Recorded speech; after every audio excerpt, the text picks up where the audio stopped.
What's up YouTube, I'm Brennan. What's up, I'm Dylan. Today we're going to show you a tutorial on how to solve a 3x3 Rubik's Cube. So this definitely isn't the fastest method I've ever seen or heard about, but it's definitely the easiest to learn. So if you're a beginner, I would definitely recommend learning this. This is my first method I learned. If you're looking for like the Friedrich method, this isn't the video for you. This is like average Joe's way on how to solve one of these bastards. Okay. Anyways, so the fastest I've ever gotten is 1:06, so it's not the best in the world, but you know, I definitely think it's a good, like, reliable method that anybody should be able to get. So, I would say the first thing you need to learn is the logistics of a cube. You need to be able to just find any one random side, because if you can do that, you understand like how the cube works and moves and everything. And then the second thing I would make sure you know how to do is to understand all what a turn means. So like all the corresponding letters. So you know, R and all that stuff. And like the front is F, and the top is U, and the left side is L. So it's not that hard. No, it's like child's play. Okay. Yeah. And there's one thing we're not going to do today. We're not going to show you how to solve a Siamese cube. That's in a different tutorial. Yeah, that's down the road once you like prove to us that you have a brain. Mm-hmm. Definitely. Anyway. Alright, there's a few things we wanted to tell you before we get started. So we recommend that you lube your cube. So I'm a rapper. So that definitely it's a lot easier. You can spin a lot faster. So if you ever want to get fast, then I'd say let's recommend that. There's a big controversy about either, you know, Vaseline versus silicone spray. Yeah, it's never-ending battle out there. Yeah, they've been duking it out for years. Some say that Vaseline eats a cube. Personally, we both run Vaseline and never had a problem with it. So we just want to let you know that you should lube your cube. And yeah, that's about it.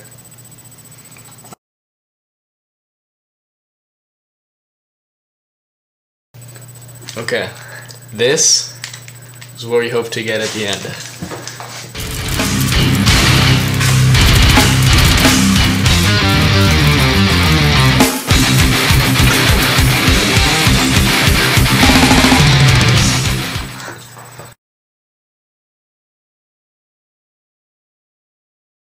Alright, so you can see we have our scrambled cube.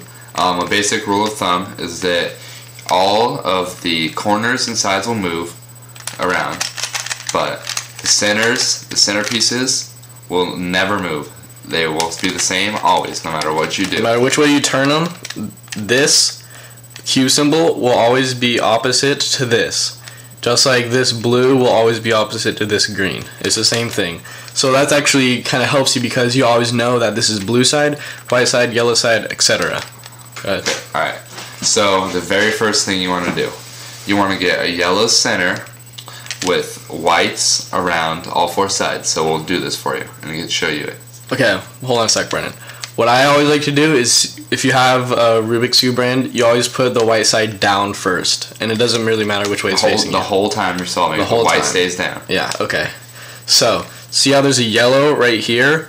What you want to do is get on all these, not the corners. The corners don't matter right now. You just need to get like kind of like a diamond, I guess. So this one we already have. We got lucky with that one. If it's on the bottom, all you have to do is move it to the opposite where you want to bring it.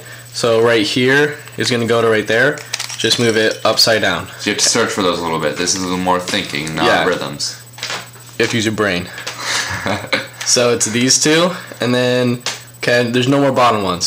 So say that we have a middle one, okay? So you move this guy around and you want it right here. So it's easy just moving it up. So now you have 3. 1, 2, 3. You just need that red one. Okay.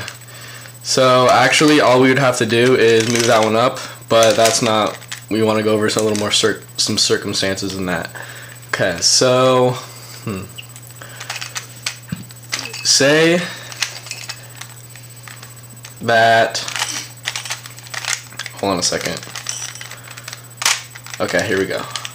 Say that this white piece needs to go up top, but you can't just go up like that, you can't move it. So what you'd have to do is move it away, either side, left or right, doesn't matter, bring the middle piece down, and then see how the white is right here? Move it back till it meets the yellow, and put it back up. And then that's how you get it there. So same with all these. See how the yellow's up here still, white's on the bottom. It's right here, you move it away, we'll go to the left this time. Go down, middle down, bring the whites over so they meet the yellow, and back up. Okay, now, okay, okay, see, we'll do it again. It's in the middle, bring it away, we can go to the right this time.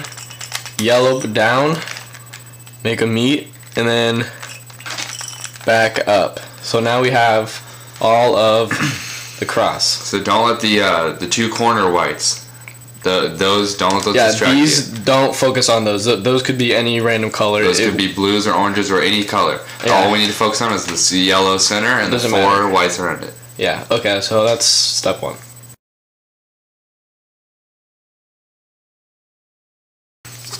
Alright, so the next step, you're going to want to, okay, so you have your yellow center and your 4 whites, okay? So now you look at either one of these whites, so you say, alright, let's pick this white. So you look on the other side of it and you see a green. What you want to do is match it up with the green cube right here. So you twist it around, okay, it's got green. So the one in the middle. The one in the middle, you want to match it with the middle cube. So then you take it and you turn it 2 times. Just flip it over. So your ultimate goal is to get white with white. Yes. So then, okay, you pick the next one. Alright, so you look right there, it's blue. So now we're going to turn and we're going to search for blue. Alright, and there's blue. So then you take it and you flip it 2 times. Or just flip it over. Flip it over, whichever. So now you have a little bar, but that's not relevant. So now you look over and you say, okay, this one, red, it's already lined up, so you flip it over. So then you look at the next one and you say, okay, that's orange. So now you find orange, flip it over. So now you want to check. So you should have a white cross. This doesn't count for anything, that could be any color. Then I have a white cross, the 2 colors, 2 colors, the 2 colors, and the 2 colors. Yeah. So it's really rare where you won't have to switch, like move this around. All you have to do is the cross, the yellow on the diamond on top of the yellow. You'll just have to turn it over, turn over, turn over. But all you have to do is just like search around to get all the whites on bottom. So if all the colors are already lined up, you didn't do anything wrong, you just got lucky. Yeah, exactly. And then you just have those 2 colors. If you'd like to continue on learning how to solve a Rubik's Cube the easy way, please continue to video 2.